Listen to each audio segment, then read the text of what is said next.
বাংলার সোনার মেয়ে বিশ্বজয় করে আগেই ফিরেছেন দেশে, মিলেছে সোনালী অভ্যর্থনা।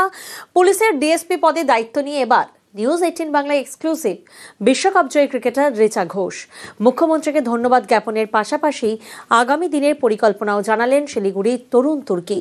সল্টলেকে আগামীর লক্ষ্যে অনুশীলনও শুরু করে দিয়েছেন তিনি। প্রথমে নেটে নকিং আর তারপরে ব্যাট হাতে নেটে পড়লেন ক্রিকেটীয় ছন্দে। জানা গেছে শিলিগুড়িতে নয়, রাজ্য পুলিশের চাকরি করবেন কলকাতাতেই। ইডেনের সংবর্ধনার মঞ্চ থেকে রিচাকে চাকরি দেওয়ার ঘোষণা করেছিলেন মুখ্যমন্ত্রী। দেওয়া হয় বঙ্গভূষণ, সোনার হার পরিয়ে দেন মমতা বন্দ্যোপাধ্যায়। মেয়েদের বিশ্বকাপ জয়ের এক মাস পর ফের মাঠে নামলেন বাঙালির গর্ব বিশ্বকাপ জয়ী দলের অন্যতম সদস্য রিচা ঘোষ। বিশ্বকাপ জয়ের পর সংবর্ধনা, তার সঙ্গে ব্যক্তিগত সময় ছুটি কাটানো, তাই ক্রিকেট মাঠ থেকে কিছুটা দূরে ছিলেন রিচা। আবার ফিরতে হবে মাঠে, সেই কারণে ব্যাট হাতে নেমে পড়া বাঙালি কন্যা রিচা শুধু অনুশীলন করলেন নয়, তারপরে মুখোমুখি হলেন নিউজ 18 বাংলার। আমাদের সঙ্গে রয়েছেন ডিএসপি রিচা। নতুন একটা দায়িত্ব, ওই মুহূর্তটা যখন রাজীব কুমারের হাত থেকে ওই ক্যাপটা নেওয়া ডিএসপি, ওই মুহূর্তটা ঠিক কিরকম ছিল? অলরেডি ছবিতে আমরা সবাই দেখেছি ডিএসপি রিচা ঘোষের অনুভূতি। ভালো লাগছে, কেন কি আমার ছোটবেলায় ক্রিকেটের পরে আমার যেটা করার ইচ্ছা ছিল, আর্মি বা পুলিশ, যে কোনো কিছুতে আমার আসার ইচ্ছা ছিল। তো পুলিশ যখন জবটা পেয়েছি, যখন মমতাদি জবটা অফার করলো, আই থিঙ্ক তখন খুব খুশি হয়েছিলাম। অ্যান্ড যখন জয়েনিং করছিলাম তখন আরও খুশি হয়েছি। আমি শুনেছি রিচা ছোটবেলা থেকে এই পুলিশ বা আর্মি এইগুলো হতে চায়, যেটা তুমি এখনো বললে। এই যে প্রাপ্তি মুহূর্ত, ওই ড্রেসে, পুলিশের পোশাকে যখন প্রথম আয়নায় নিজেকে দেখলে, সেই ফিলিংসটা যেমন ক্রিকেটের, যখন আমি নিজের ইন্ডিয়া যখন পড়েছিলাম, ইন্ডিয়া ডেবিউ করার আগে যখন ড্রেসটা পরেছিলাম, যেই ফিলিংটা ছিল সেরকমই সেম যখন পুলিশের ফার্স্ট টাইম পুলিশের ড্রেস পরে যখন রেডি হলাম নিজে, তো ওটা সেম ফিলিং, একটু ডিফারেন্ট অবশ্যই, বাট খুব ভালো লাগছে তখন। আর ওই মুহূর্তে পরিবারে সবাই মা বাবার সঙ্গে ছিলেন, তাদের অনুভূতি কীরকম লাগছিল? এবং অবশ্যই মুখ্যমন্ত্রীর যখন ঘোষণা করেছিলেন ইডেনের সংবর্ধনা অনুষ্ঠানে, সেই সময় তো আমি দেখেছি তুমি কি বলবে একটু মানে বাকরুদ্ধ ছিলে, বাট এই যে প্রাপ্তি, তোমার প্রতিক্রিয়া? ফ্যামিলি সবাই খুশি হয়েছিল যখন ডিএসপির এটা ঘোষণা হয়েছে, যখন সিএম ম্যাম ঘোষণা করেছে। তাকে ধন্যবাদ, কেন সেই অনেক মেয়েদের জন্য আরও অনেক কিছু এটা যখন আমার জন্য করেছে, তখন অনেক মেয়েদের জন্য এটা খুলে যাবে রাস্তা। তো আই থিঙ্ক এইটার জন্য ধন্যবাদ তাকে, অ্যান্ড ফ্যামিলি অনেক খুশি ছিল। শেষ মুহূর্তের চমকটা অবশ্যই বাকি ছিল। পাশের সিটে বাবাকে বসিয়ে প্রিয় পছন্দের গাড়িতে স্টিয়ারিং হাতে রিচা ঘোষ। শেষ মুহূর্তের ভিডিওটাও আপনাদের জন্য এক্সক্লুসিভ খোলা থাকবে। ক্যামেরা সৌমেন দাসের সাথে ইরণ রায় বর্মন। এসআইআর এর কাজের চাপে বারবার অসুস্থ হচ্ছেন বিএলওরা। মমতা বন্দ্যোপাধ্যায় প্রথম থেকে একেবারে সুর সপ্তমে তিনি বারবার অভিযোগ করেছেন। আর এবার বিএলওদের কমিশনের হুঁশিয়ারি, আইনি পদক্ষেপের হুঁশিয়ারি কমিশনের। এসআইআর নিয়ে বিএলওদের খোলা চিঠিতে বিএলওদের সতর্কবার্তা কমিশনের। সোমরাজ প্রতিনিধি আমাদের সঙ্গে রয়েছেন। সোমরাজ, ইচ্ছাকৃত ভুলে আইনি পদক্ষেপের হুঁশিয়ারি, এই ইচ্ছাকৃত ভুল বলতে কমিশনের তরফ থেকে কি ব্যাখ্যা দেওয়া হচ্ছে? দেখো, আগামী 11ই ডিসেম্বর পর্যন্ত বুথ লেভেল অফিসারদের কাছে অপশন আছে। তারা যদি এনামুরেশন ফর্ম বা এসআইআর ফর্মে কোনো ভুল করেন, তাহলে সেটা সূত্রে নিতে পারেন। তার কারণ জাতীয় নির্বাচন কমিশনের তরফে বিএলও অ্যাপে রোল ব্যাক অপশন দেওয়া হয়েছে। এই রোল ব্যাক অপশনের মাধ্যমে যদি তারা কোথাও কোনো, বিশেষ করে 2002 এর ভোটার তালিকার সঙ্গে বর্তমান তালিকার লিঙ্ক করতে গিয়ে কোথাও যদি কোনো ভুল করে থাকেন, বা কোনো মৃত ভোটার, ডুপ্লিকেট ভোটার বা স্থানান্তরিত ভোটার যদি নাম বাদ না দিয়ে থাকেন, তাহলে সেই ভুলগুলি তারা শুধরে নিতে পারেন। আর এখানেই কমিশন বলছে যে এই জায়গাগুলি ইচ্ছাকৃত ভুল হবে। যদিও ইচ্ছাকৃত ভুলটা কি, সেটা কমিশনের তরফে রাজ্যের মুখ্য নির্বাচনী আধিকারিক যে খোলা চিঠি দিয়েছেন, সেখানে নির্দিষ্টভাবে কোনো ব্যাখ্যা নেই। কিন্তু কমিশনের আধিকারিকরা বলছেন, যেখানে জাতীয় নির্বাচন কমিশনের তরফে বারবারই বলে দেওয়া হয়েছে যে ডুপ্লিকেট ভোটার, ভুয়ো ভোটার, মৃত ভোটার যাতে তালিকা থেকে বাদ দেওয়া হয়। সেক্ষেত্রে দেখা যায় যদি খসড়া তালিকা প্রকাশের পরেও সেই তালিকাগুলি বা সেই নামগুলি বাদ না যায়, তাহলে নেওয়া হবে সেটাই ইচ্ছাকৃত ভুল, এবং সেক্ষেত্রে বিএলওদের বিরুদ্ধে পদক্ষেপ নেওয়া হতে পারে। আর সেই কারণেই বিএলওদের বিরুদ্ধে আইনি পদক্ষেপ নেওয়ার হুঁশিয়ারি, এবং কি কি আইনি পদক্ষেপ তা বোঝা গেল, কিন্তু এই ইচ্ছাকৃত ভুলকে ডিফাইন কিভাবে করবে কমিশন? দেখো, কমিশন মনে করছে যে এই যে ভুলগুলি, অর্থাৎ ইচ্ছা ভোটারের তালিকা থেকে মৃত ভোটারের নাম বাদ না দেওয়া, বা ডুপ্লিকেট ভোটারের নাম বাদ দিয়ে দেওয়া বা ভুয়ো ভোটারের নাম বাদ না দেওয়া, এটাকেই বলা হচ্ছে ইচ্ছাকৃতভাবে ভুল, এবং সেটাকেই কমিশন ধরে রেখে বেশ। বিএলওদের বিরুদ্ধে শাস্তিমূলক পদক্ষেপ নেবে। কিন্তু কমিশন এটাও বলছে, রাজ্যের মুখ্য নির্বাচনী আধিকারিকের বার্তা এটাও দেওয়া হচ্ছে যে বিএলওদের মনে রাখতে হবে তারা বর্তমানে ডেপুটেশনে রয়েছে, নির্বাচন কমিশনের ডেপুটেশনে রয়েছে, বেশ। সেক্ষেত্রে নির্বাচন কমিশন সরাসরি তাদের বিরুদ্ধে পদক্ষেপ করতে পারে। বেশ, ধন্যবাদ সোমরাজ।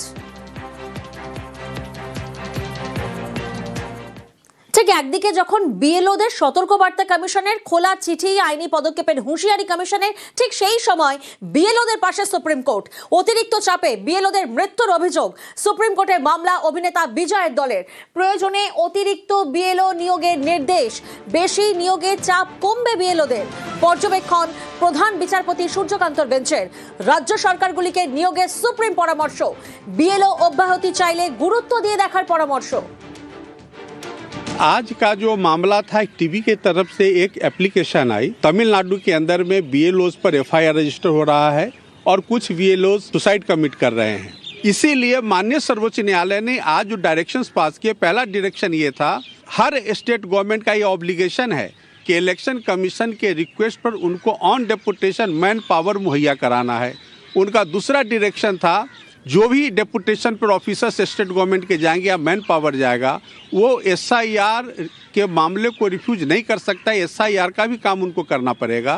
और तीसरा जो लीव एप्लीकेशन से रिलेटेड था कि जो भी बीएलओ लीव एप्लीकेशन देता है उसको केस टू केस बेसिस पे मेरिट पे डिसाइड करके उनको छुट्टी सैंक्शन की जा सकती है। तो इस तरह का 3 डायरेक्शन সুপ্রিম কোর্ট অর্ডার দিয়েছে, ভালোই অর্ডার দিয়েছে যে দরকার আছে অ্যাডিশনাল বিএলও নিয়োগ দরকার আছে, কিন্তু বিষয়টা এটা ইসিআই এর অবজারভেশনে রাখা উচিত ছিল একদম ফার্স্ট ডে 1 থেকে। প্রেশার অনেক কম হয়ে যেত। ধরুন এই যে ম্যাপিং এর কাজগুলো যদি অ্যাডিশনাল বিএলও থাকতো তাহলে শেয়ার করতো। ইসিআই কেন এত বিলম্বিত করলো? হ্যাঁ, অবশ্যই এটা ভালো হচ্ছে। রোগ বাড়ালে পরে কাজটা সংক্ষিপ্ত হলে ভালোভাবে কাজটা হয়। সময়টাও যদি একটু বাড়ানো থাকতো, আমাদের তো শুধু এইটুকু কাজ নয়, আমাদের বিভিন্ন কাজ করতে হচ্ছে, তার সঙ্গে কিন্তু এটা, তাহলে সব কাজের সঙ্গে যখন আমরা একটা কাজ করি তখন আমাদের কি হয়, আস্তে আস্তে সেই জায়গাটা যদি সময় পাওয়া যায় তাহলে কাজটা নিখুঁতভাবে সম্পূর্ণ করতে পারি। একদিকে বিএলওদের খোলা চিঠি কমিশনের, আইনি পদক্ষেপের হুঁশিয়ারি ইচ্ছাকৃত ভুলে, ঠিক সেই সময় অন্যদিকে সুপ্রিম কোর্ট বিএলওদের পাশে। আর এই আবহে আবারও এসআইআর এর কাজের চাপে ফের অসুস্থ বিএলও।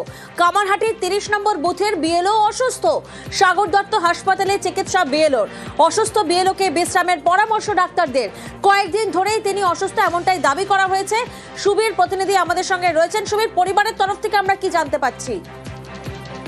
দেখো, কামারহাটি বিধানসভা 30 নম্বর বুথের বিএলও সুপ্রিয়া চক্রবর্তী, তিনি কিন্তু এই এসআইআর এর যে ফর্ম বিলির যে কাজ, এই কাজে কিন্তু হঠাৎ করে কিন্তু অসুস্থ হয়ে পড়েন এবং তারপরে কিন্তু তার স্বামী বিষয়টি জানতে বুঝতে পেরে তার স্বামী মিহির চক্রবর্তী তৈরি করে তাকে কিন্তু সাগর দত্ত হাসপাতালে নিয়ে যান চিকিৎসার জন্য, এবং সেখানে ইমার্জেন্সি জরুরি বিভাগে কিন্তু তার চিকিৎসা করেন চিকিৎসকেরা।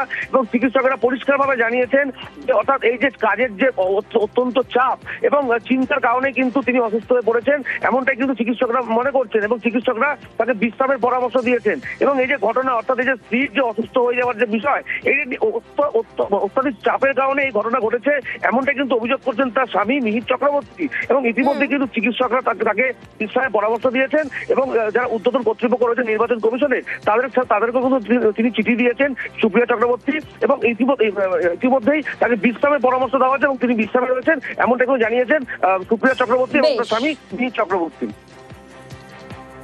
কাজ আমার প্রায় কমপ্লিটই হয়ে গেছে, কিন্তু আজকে কদিন ধরেই আমার শরীরটা খুব খারাপ ছিল, মানে মাথার যন্ত্রণা হচ্ছিল প্রচণ্ড। একদিন আমি মানে খুব অসুস্থ হয়ে গেছিলাম, তাও কাজটা কমপ্লিট করেছি। 2% বা 5%-এর মতো বাকি আছে। কাজ আমার কমপ্লিট। মোবাইলের কাজেও আমি করেছি, চার্জ অফিস থেকেও আমাকে সহযোগিতা করেছে, কিন্তু এখন হঠাৎ করে তাই এখানে ডাক্তার দেখালাম।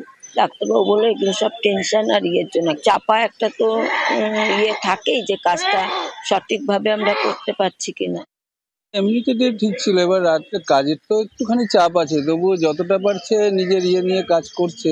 চাপের ইয়েতেই ঘুম বা একটা কম হচ্ছে, খাওয়ার টাইমটা ঠিক মতো পাচ্ছে না, কারণ কাজটা আগে ওঠাতে হবে।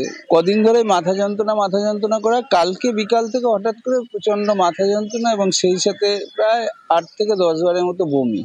ডাক্তারবাবু বললো যে এটা স্ট্রেস থেকে এসে, বললেন কিছুদিন যদি সম্ভব হয় আপনি কথা বলে কদিন রেস্টে থাকুন, তারপরে আপনার বাকি যে কাজটা আপনি উদ্ধার করার চেষ্টা করুন। নজর রাখবো এবার বনগাঁর দিকে। বনগাঁর ভোটারের নাম ভারিয়ে কারসাজি। এসআইআর এর ফর্ম, সেখানে সন্তানের সংখ্যা 3 থেকে বেড়ে হয়ে গেল 5। বনগাঁর রবীন্দ্রনাথ বিশ্বাসের 3 সন্তান, কিভাবে বেড়ে 5 হলো, ঠিক কি প্রক্রিয়া চললো এখানে? অনিরুদ্ধ আমাদের সঙ্গে রয়েছেন। অনিরুদ্ধ, ঠিক কি ঘটনা?